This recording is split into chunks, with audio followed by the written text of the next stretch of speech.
Zero Gravity, written by Elena Kendrick. More than 300 years ago, a man named Isaac Newton was sitting in a yard when an apple fell from a tree to the ground. Newton saw the apple fall and figured out that there was a force pulling things to the center of the earth.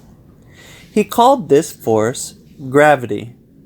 Without gravity, you wouldn't be able to walk or do anything normal. You'd be floating.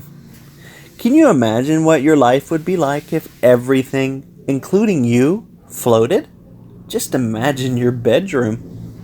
When you go into deep space, there's only a tiny amount of gravity. It's not at all like it is here on Earth. We call this microgravity or zero gravity. People who go into space find zero gravity very strange at first. You can't walk because there isn't enough gravity to hold your feet on the floor, so you just float in the air instead.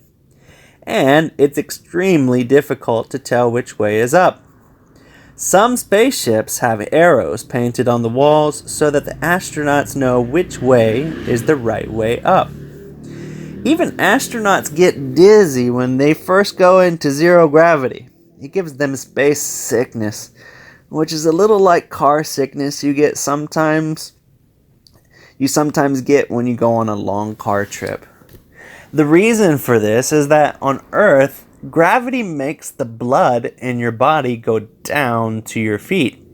Your feet get more blood than your head does. But in space, it's the opposite. There's very little gravity, so there's more blood in your head and less in your legs and feet. And that's what makes you feel dizzy. Astronauts often feel this way for as long as 2 to 3 days after going into space. Over time, their bodies begin to get used to the feeling. Zero gravity also changes your body in several ways. If you stay in space for a long time, the muscles in your body become soft because you don't use them so much in space. Your bones also become soft because they don't have to hold you up in zero gravity the way they do back on Earth. Of course, it isn't good to have soft bones and muscles for too long, so astronauts have to keep themselves in good shape while they're out in space. They have special machines to help them exercise their bones and muscles. Experts think that holidays to the Milky Way will be possible in the next 50 years. So if you want to experience zero gravity for yourself, you may really be able to.